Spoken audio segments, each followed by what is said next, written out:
Every day, something dramatic happens in the Caribbean that affects our lives. We'll give you the details. We'll give you the facts on Caribbean Perspective with Eddie Frederick. Here's Eddie Frederick. So glad you can join us. By 2034, Barbados' NIS can enter crisis position. This story takes the lead in today's edition of Caribbean Perspective for Friday, 12th August 2022. Details when we return. Is now upon us, so we as Caribbean people need to remember to think safety and be prepared. Avoid venturing outside during a storm or hurricane, especially if there are strong winds.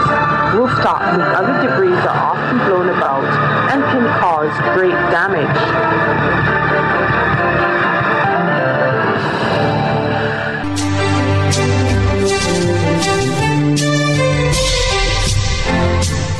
Welcome back. The National Insurance Scheme in Barbados is under stress, and the government is embarking on a mission to reform the institution. This comprehensive Barbados Today report has more. Barbados' National Insurance Scheme is under severe stress and it must be fixed. That's the assessment of NIS consultant actuary Derek Osborne as he joined Prime Minister Mia Mottley, the top government and private sector officials, as well as non-governmental organizations in the national broadcast to update Barbadians on the state of the National Insurance Scheme. Osborne completed the 17th actuarial review of the National Insurance Scheme, which was tabled in Parliament on Tuesday night. The outlook for the fund now is that depletion of the fund could be as soon as 12 years from now, in 2034, on a pessimistic outlook, but on a more optimistic outlook, it could be in 2041. So if we think about only 12 years, 12 years ago was 2010. So in the next 12 to 15 years, we're looking at the fund being really challenged in a crisis position. And a fund being depleted does not mean that NIS will no longer exist. It just means that NIS will need to find additional funds because there's no longer any savings on which you can, deplete to meet your benefits. He outlined possible solutions to put the fund on a better footing. The one way we have the most room to look at and consider different options is to make the average new pension smaller. Right? So again, if the objective is to reduce costs over the future, the one way we have to do it is to reduce the average pension that the cohort of people retiring in a certain year receive. Now, it doesn't mean that everybody must get less. I think we have to make sure we remember that. There are ways of reducing the overall average by not having everybody get less. So we have to consider the most vulnerable, the ones at the lower income spectrum, and the minimum pension is that safety net that they now have to ensure that they get that minimum amount every month. Prime Minister Mia Mottley assured Barbadians the fund was in a position to meet all its obligations, but she stressed the need to safeguard the future. We are not in crisis, but we want to avoid a crisis 15 years from now. That is therefore going to mean that those of us who have the responsibility for taking decisions can do so at the earliest possible opportunity. There are countries in the Caribbean that are 5-6 years away from the moment that we are talking about. We don't want that to happen to us, because if that happens to us, it means, like with everything, and we know it in terms of medical decisions in our own lives, the longer we leave something to fix it, the more we are at risk of it being fatal to us. Chairman of the Barbados Private Sector Association, Tricia Tanis, endorsed the need for a more sustainable fund. She said the private sector will be actively engaged in the reform process. From the private sector's perspective, we will be monitoring, keenly contributing to and monitoring any design elements, because they will have a knock-on impact on private sector schemes as well. General Secretary of the National Union of Public Workers, Richard Green, noted that the fastest growing division in his union is the Retirees Division, and the NUPW is keen on ensuring that the NIS fund is sustainable. The General Secretary of the Barbados Workers Union, Tony Moore, lauded government for not waiting until it was too late to address the worrying situation. Meanwhile, Minister of Labour and Social Security Colin Jordan assured Barbadians that they will have the opportunity to be fully engaged on the future of the NIS. A Colombian national arrested on drug charges in Barbados has been remanded to Dodds. In other news, Colombian national Oswaldo Rafael Acosta Aroca was today remanded to Dodds after appearing before Magistrate Douglas Frederick at the District B Magistrates Court sitting at the District F complex at Horsell, St. Joseph. 58-year-old Aroca has been charged with unlawful possession of cannabis, trafficking cannabis, possession with intent to supply the drug, and disembarking without the consent of an immigration officer and entering Barbados other than a port of entry. He was not required to plead to the indictable charges. The accused is being represented by attorney-at-law Shadi Simpson, while Station Sergeant Glenda Carter-Nichols is representing the state. He was remanded until September 7th. The majority of Jamaicans want their country to remove the Queen of England as their head of state. More details in this television Jamaica News report. Pollster Don Anderson put the question to 1,113 people during the period July 16 to 26. 56% of respondents said Jamaica should move away from the monarchy. 27% want to keep the Queen as head of state, and 17% were not sure. The data show growing support for Jamaica to sever ties from Britain. In 2012, 44% of respondents wanted to remove the Queen. In 2020, it was 59%. Similarly, in 2012, 40% of respondents wanted to keep the Queen as head of state, but that number has fallen. Now the government is moving full speed ahead with the plans for Jamaica to become a republic. An advisory committee has been set up to work with the Ministry of Legal and Constitutional Affairs.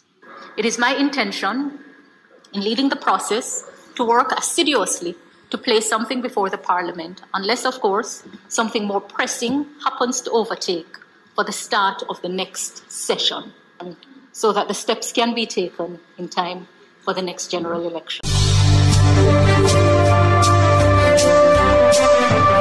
You're listening to Caribbean Perspective with Eddie Frederick.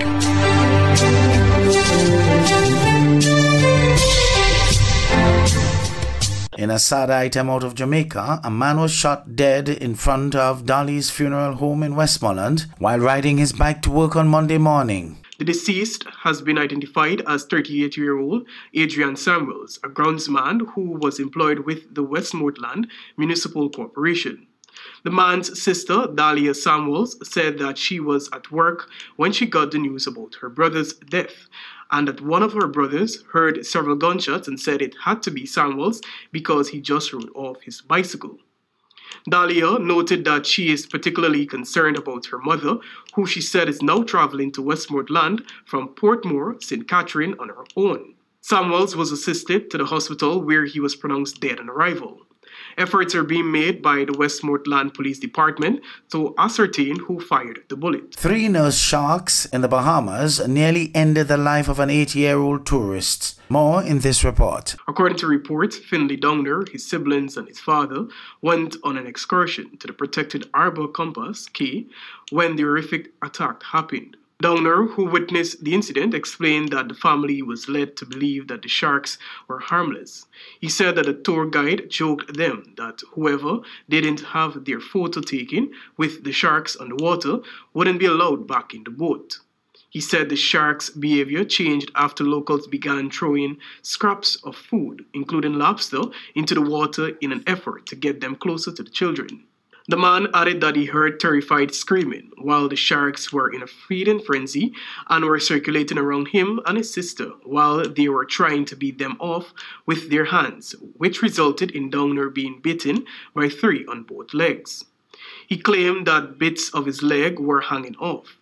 He was later attended by a nurse who was at the beach at the time of the incident. The incident is being investigated by officers. A 3rd crude tank caught fire and collapsed in Cuba's main fuel storage facility at Matanzas. Huge columns of fire rose into the sky as thick smoke darkened the sky as far away as Havana. Explosions rocked the area just before midnight as one tank collapsed, and again at noon as another imploded. Reports revealed that 1 firefighter has died and 16 people were missing, all from the explosion at the 2nd storage tank. A fourth tank was threatened but had not caught fire. Cuba relies on oil to generate much of its electricity. Cuba had made progress fighting off the raging flames during the weekend after drawing on help from Mexico and Venezuela. But late on Sunday, the fire began spreading from the second tank, which collapsed, said Mario Sabines, governor of the Matanzas province. Matanzas is Cuba's largest port for receiving crude oil and fuel imports.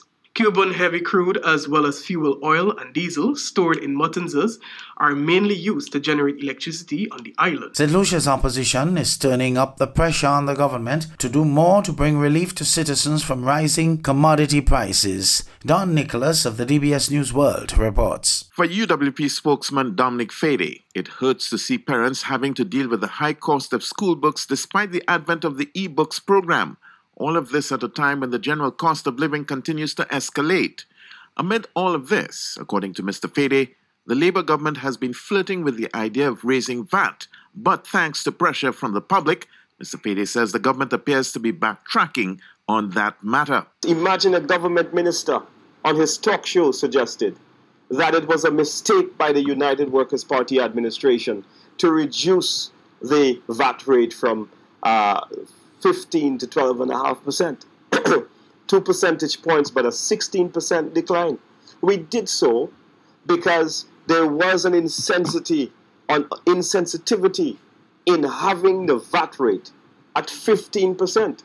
We saw the results that when this happened, how it affected the people of St. Lucia, how it affected small businesses, how it affected jobs, how it affected the price of goods in our supermarket. In the opposition's estimation, the government has failed to deliver on its promise to provide income support to marginalized households, especially those whose breadwinners lost their jobs to COVID-19.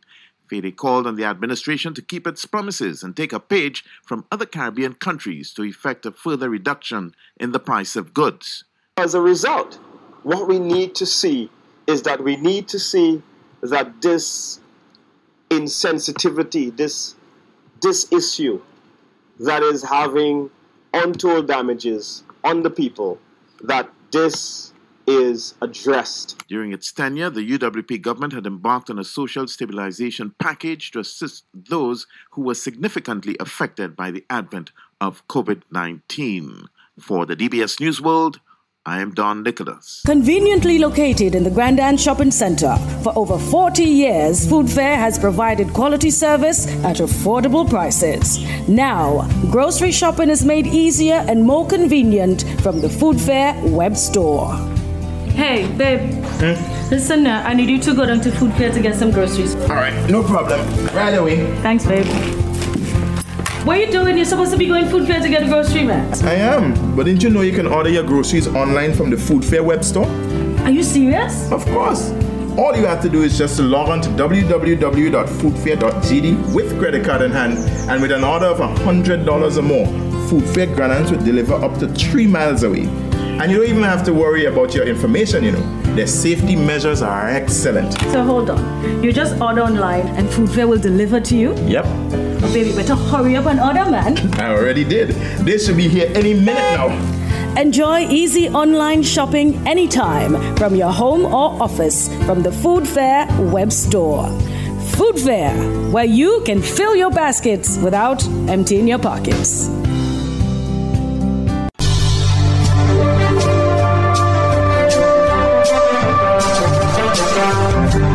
I am Eddie Frederick, wishing you a restful weekend. This has been Caribbean Perspective, a whole new approach to highlighting developments in the Caribbean.